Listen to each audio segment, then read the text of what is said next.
Est-ce que vous aimeriez vous sentir beaucoup plus à l'aise avec le rythme, jouer avec plus de confiance, plus de plaisir sans devoir sans cesse vous battre pour essayer de maintenir un tempo stable ou bien pour ne pas faire d'erreur de rythme? Alors moi, pendant longtemps, je pensais que pour progresser réellement en rythme, eh bien, la seule solution, c'était quoi? C'était de pratiquer encore et encore et que avec le temps, avec du travail, avec la persévérance, eh bien les résultats allaient arriver. Sauf que au fil de mon apprentissage, de mes recherches et de mes explorations, je me suis rendu compte qu'en fait, un bon apprentissage du rythme reposait essentiellement sur trois piliers.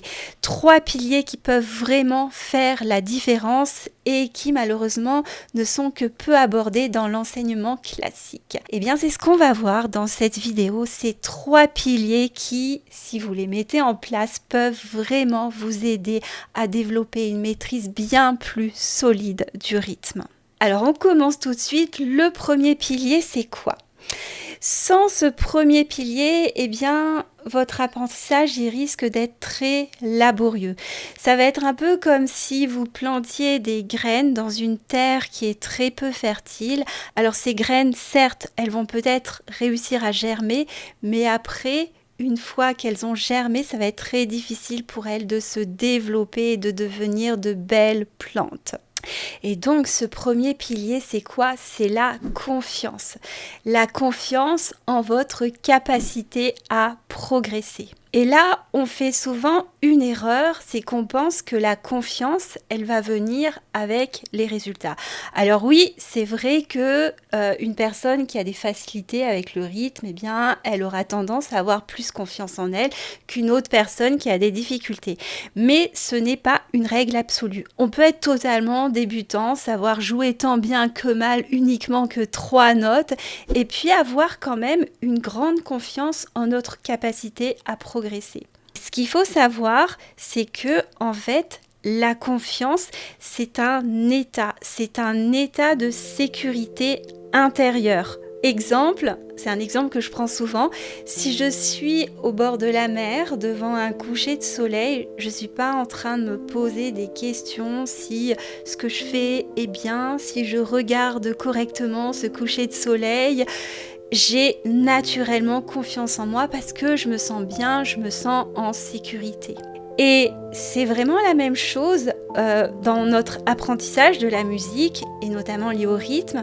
Je peux aussi développer, activer cette confiance, c'est-à-dire cet état de sécurité intérieure qui va me permettre justement de progresser beaucoup plus facilement. Alors, comment on peut faire pour justement aller activer cette confiance ? La première chose, c'est déjà d'en faire le choix ferme et définitif qu'à partir de maintenant, on est en train de progresser en rythme, même si ce qu'on voit dans notre réalité ne le montre pas. C'est en fait comme si vous aviez à choisir entre le fait de passer par cette porte violette ou bien cette porte verte. Si vous passez par la porte violette, eh bien ça veut dire que vous avez choisi que le rythme c'est difficile, que vous êtes nul en rythme, que ça va être vraiment laborieux pour vous de progresser. Et donc en passant par là, eh bien c'est la réalité que vous allez vivre. Et puis d'un autre côté, vous pouvez aussi décider de manière ferme, définitive et délibérée de passer par la porte verte. Et si vous décidez de passer, de franchir cette porte verte, eh bien, c'est que vous avez décidé, vous avez fait le choix que le rythme est de plus en plus facile pour vous, que vous êtes en train de progresser, que vous êtes de plus en plus à l'aise avec le rythme. Et ça, quelle que soit votre réalité du moment, même si vous n'avez pas encore de preuves dans votre pratique du rythme. Et là, pour comprendre cela, le fait de devoir croire d'abord avant de voir, j'aime bien prendre cette image d'un arbre, un arbre avec ses racines qui est ancré avec ses racines profondes qui font qu'il est vraiment stable et ancré dans le sol et qui pourtant à certaines périodes, va vivre beaucoup de turbulences comme des tempêtes, des sécheresses, du gel, de la pluie, du vent, du froid, etc.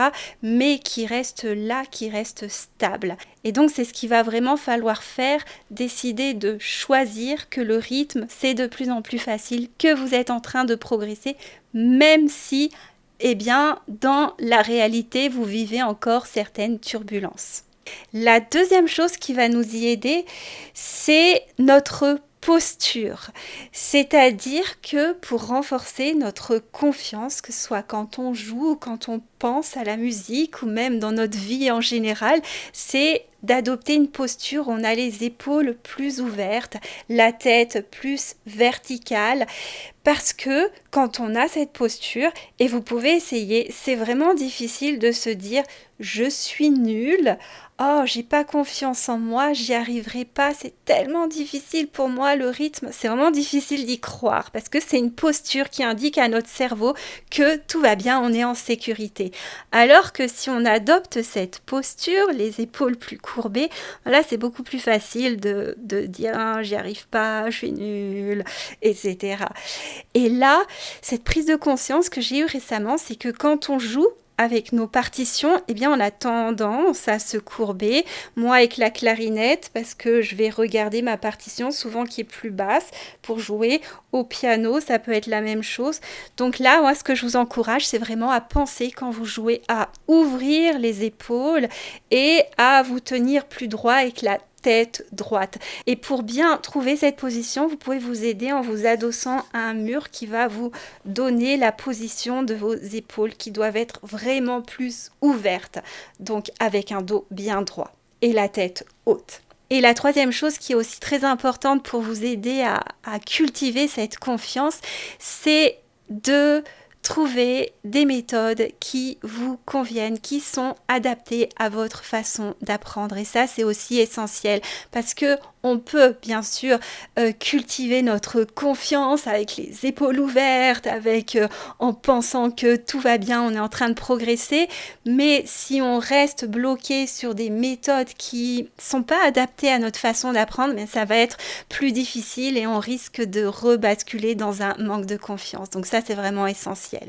Le deuxième pilier qui est absolument indispensable, si vous voulez vraiment progresser en rythme et jouer avec un rythme stable, c'est quoi? C'est de mettre votre focus sur la pulsation quand vous jouez. Je m'explique. Alors moi, j'ai constaté que chez nombreuses personnes qui avaient des difficultés avec le rythme, qui pensaient avoir des difficultés avec le rythme, leur seul et unique problème, c'est qu'elles ne font que jouer la mélodie et sans faire attention vraiment à la pulsation, sans réussir à vraiment la ressentir au niveau du corps. Et le résultat, eh bien, c'est qu'elles ont tendance à se décaler. C'est comme si je chante au clair de la lune sans pulsation. Je vais chanter au clair de la lune, mon ami Pierrot. Et si je la chante avec la pulsation, ça va faire au clair de la lune, mon ami Pierrot. Et c'est beaucoup plus stable et ça va me permettre de jouer avec d'autres musiciens parce qu'on va pouvoir ensemble se caler sur cette pulsation. Il y a ces notes qui vont être jouées sur la pulsation et d'autres qui vont être jouées entre les pulsations et on va pouvoir ainsi jouer ensemble en rythme. Donc vraiment là, il va falloir que d'une façon ou d'une autre, quand vous jouez, que vous appreniez à ressentir cette pulsation. Et c'est vraiment ça qui fait la force de ces méthodes actives dont je parle très souvent sur cette chaîne YouTube, comme la pédagogie Kodály ou la méthode au passo. Déjà dans la pédagogie Kodály, dans les cours de musique Kodály pour les enfants, eh bien cette pulsation, elle est toujours présente. Donc les cours, ils sont très très actifs. Les enfants, ils se retrouvent très souvent en cercle, à faire plein de jeux, à chanter.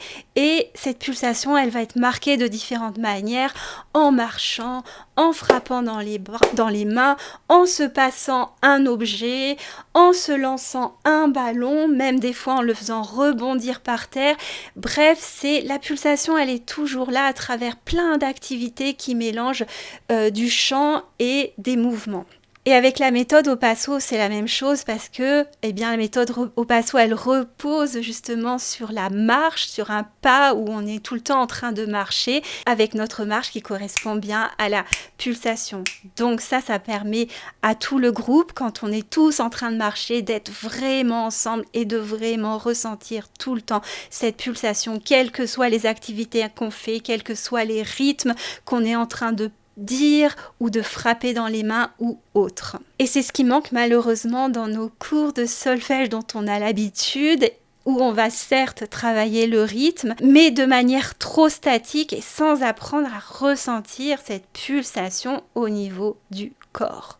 Donc là, ce que je vous encourage vraiment à faire, c'est quand vous jouez d'une façon ou d'une autre, vous allez devoir ressentir cette pulsation pam, pam, pam, pam.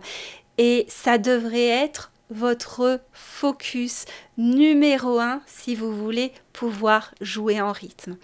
Après, si vous voulez aller plus loin et si vous voulez découvrir comment le faire de manière concrète, je vous propose de participer à un atelier qui est entièrement gratuit sur le rythme, dans lequel je vous montre justement comment développer une maîtrise vraiment solide du rythme, plus naturellement, sans forcer et sans attendre des années. Donc si ça vous intéresse, vous allez trouver le lien sous cette vidéo pour vous inscrire. Troisième pilier qui va vous aider à progresser en rythme. Alors ce troisième pilier, je l'ai appelé la libération. Pourquoi ? Quand on a certaines difficultés, par exemple avec le rythme, notre tendance, ça va être de vouloir bien faire, de réussir. Et là, le risque, c'est d'être beaucoup trop dans le mental et d'être dans le contrôle. Et le problème avec le rythme, et notamment avec la pulsation, c'est que plus on va essayer de le contrôler, de le maîtriser par la pensée, par la volonté, plus on va le perdre. Pourquoi ? Parce que cette pulsation, et ça il faut vraiment en prendre conscience, cette pulsation régulière, elle est déjà là, elle est déjà en nous. Quand on marche, il suffit de s'observer, qu'on marche lentement ou bien vite, on a cette régularité qui est naturelle. Notre respiration est régulière, notre rythme cardiaque est régulier. Le problème, c'est si on veut les contrôler par la pensée, comme si moi je voulais essayer de respirer et je me force à respirer avec une régularité, le risque c'est que je stresse et que je me retrouve avec une respiration qui est moins stable et qui est plus saccadée. Et c'est la même chose quand on joue. Si on est trop dans le contrôle, à vouloir tout réussir, à vouloir tout maîtriser avec le rythme, à faire attention absolument à jouer cette pulsation à ce moment-là avec cette note, le risque c'est de ne pas y arriver et de perdre la pulsation et de se décaler, de ralentir et d'accélérer. Je suppose que ça vous est déjà arrivé de jouer un morceau au début, vous êtes bien, vous êtes plutôt zen, tout se passe bien, vous le maîtrisez, et puis il y a un passage qui est plus difficile et que vous commencez à anticiper, et quand vous arrivez à jouer ce passage, surtout si vous êtes en train de jouer en public, vous entrez dans un état plus de vigilance, de contrôle, et le résultat c'est que vous accélérez, que vous le précipitez et que c'est moins stable. Et le responsable de tout cela, c'est vraiment notre système nerveux et notamment notre système nerveux autonome. Mais ça, si ça vous intéresse, j'en parle dans ma dernière vidéo où je vous explique vraiment le mécanisme. Alors, c'est quoi la solution maintenant ? Déjà, premièrement, ça va être de prendre conscience de tout cela, de ces moments où je suis en train de forcer, où je suis dans le contrôle, où je suis dans le mental. Et puis après, d'apprendre bien sûr à relâcher, à se détendre, à être beaucoup plus zen quand on joue. Et ça va passer par différents exercices que vous pouvez faire avant ou pendant une répétition. Et là, vous allez trouver plein de choses sur Internet à ce sujet pour justement réguler votre système nerveux. Ça peut passer par des exercices de respiration, de cohérence cardiaque, de méditation ou de pensée, ou ça peut être aussi de se projeter, de penser à quelque chose qui nous fait du bien. Par exemple, moi, si je pense à que je suis en train de faire une randonnée en montagne, tout de suite, je me sens détendue. Ça peut être d'écouter une musique. Enfin, c'est à vous de trouver ces ressources qui vous permettent de passer de cet état de contrôle, d'insécurité à plus de sécurité, donc plus de confiance, plus de lâcher prise. Et mon troisième conseil pour justement être plus dans le lâcher prise, c'est avec votre instrument de vous entraîner aussi à improviser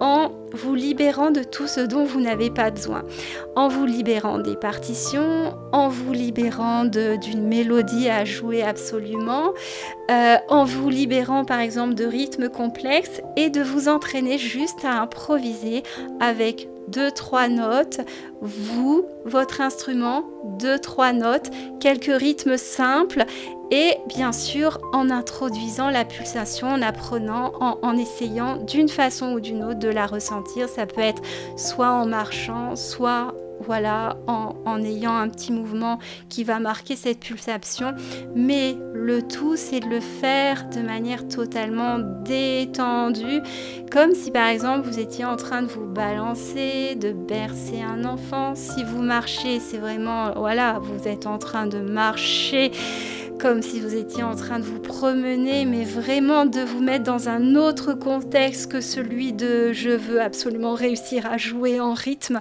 Juste relax, 2-3 notes, improvisation, la pulsation, quelques rythmes, ça peut être juste des noirs qui tombent sur la pulsation, quelques silences, après avec 2 croches. Et de faire ça tranquillement. Donc ça, c'est mon troisième conseil pour vous aider justement à être plus dans le lâcher prise. Parce qu'effectivement, si on est en train tout le temps de jouer avec des partitions, eh bien, on a plus tendance à être dans le contrôle parce qu'on a tellement de choses à penser, donc à être plus dans la tête. Voilà, donc j'en ai terminé pour aujourd'hui. J'espère que cette vidéo vous a plu. N'hésitez pas à mettre un commentaire, me dire ce que vous en avez pensé. Si vous avez des questions, n'hésitez pas non plus, je me ferai un plaisir de vous répondre. Et on se retrouve dans une prochaine vidéo. À très bientôt.